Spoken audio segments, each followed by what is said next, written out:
Welcome to Mechanic. Today we have a 2016 Mercedes Metris, and we're going to be able to replace a ball joint on here, the lower ball joint, which is located right behind here. We're going to do just the ball joint itself. It's going to be essentially the same process if you were doing the ball joint and the lower control arm. If you buy the lower control arm, it comes with the ball joint on it. You can buy the ball joints separate. It's definitely cheaper to buy just the ball joint, but there's a lot more labor involved because these ball joints are, the way they're mounted to the lower control arm is that they're riveted, a larger rivet. So what we're going to do is remove the lower control arm and the ball joint is all one, and then we've got to drill out the rivets or cut the rivets off to be able to put the new ball joint on there. And the new one that we have has bolts to put on there. So a little bit of extra work. If you're doing it yourself and you don't mind, it is a bit of a cheaper option to just buy the ball joint, but easier to just buy the control arm with the ball. All right, so we have this bolt right here that needs to be removed. That is a 21. We have these two bolts right here. There's a bolt here and a bolt on the other side, and remove those. That's the inside portion of the control arm. And then right here is the ball joint bolt, and here is where it attaches there. Now you could drill this out without removing the control arm itself and then not have to remove the control arm, but just for the workability, it's going to be easier just to remove the whole thing. So, and this is a 24, and we also have a Torx in the inside there for when we're spinning it off, if it doesn't spin off without the resistance there.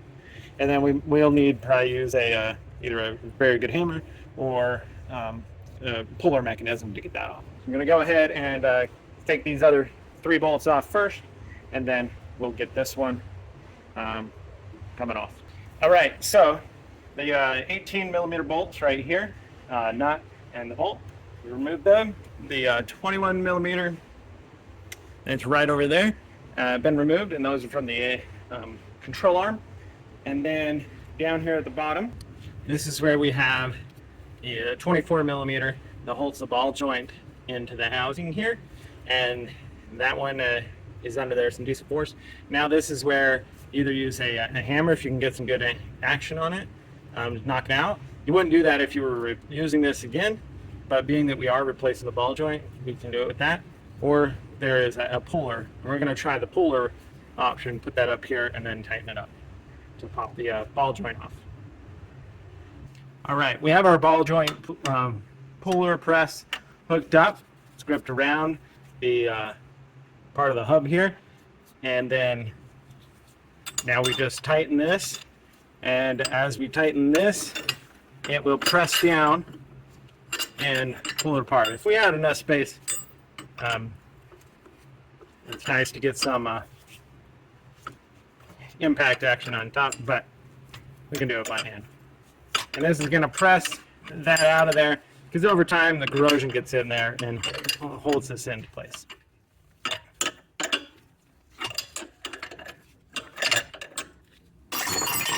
we go. So that now popped out, and now we can go through the process to be able to remove the actual ball joint from the lower control arm here for the replacement.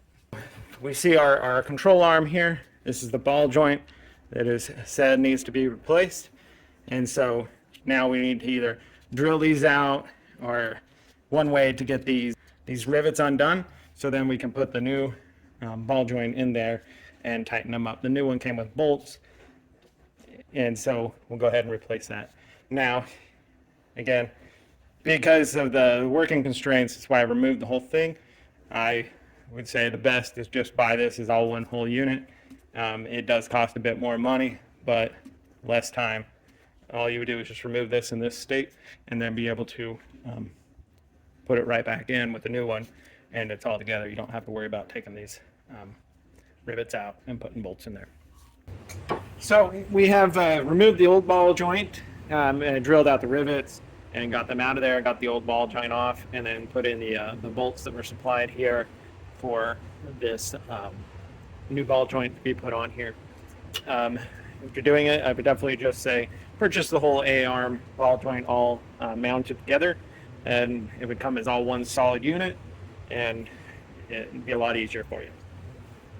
So now we need to be able to put our control arm up in here. It's going to work out easier if you put the control arm on the, you want to start it down here on the spindle here, and then be able to swing a little bit into place.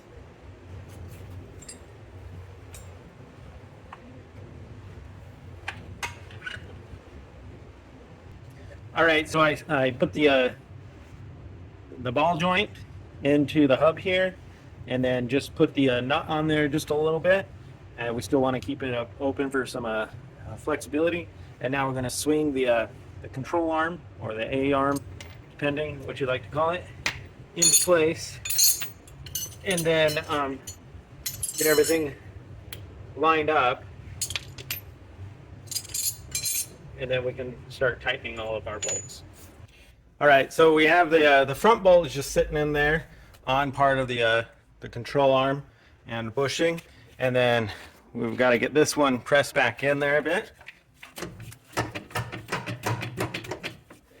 As long as we get it in enough, now we can use a screwdriver to kind of line it up. Screwdriver or pick tool is something that we can be able to get this aligned in there.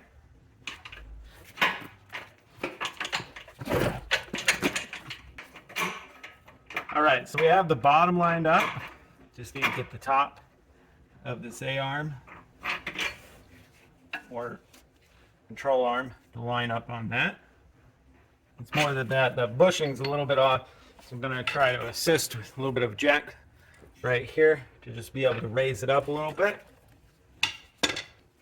So to help us align it, because we want just the bushing to move, I'm going to put the bolts up in there and hold it as you jack a little bit.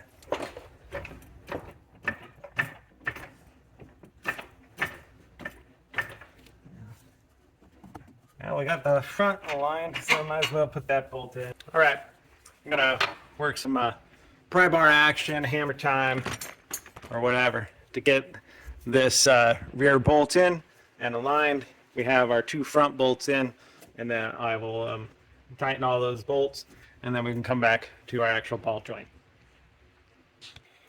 All right, so now with our lower control arm, we have it installed. The ball joint is up and installed here. We just need to go around and tighten up all the bolts. This one you're going to tighten quite tight. If it does spin, it shouldn't because it's brand new, but if it does spin, you can put an Allen in there to be able to hold it so that you can tighten it. And we tighten this, and that the shaft that's on it will pull up in there as kind of cone shape. It holds it in place. Make sure you tighten your 21 millimeter back here at the very back corner, right through there of the A-arm or control arm, and then the two size 18, 19. Two size 18s back here, tighten them up, and you'll be good to go. And so that's how you would replace your control arm and or the ball bearing. I recommend you just go full on control arm.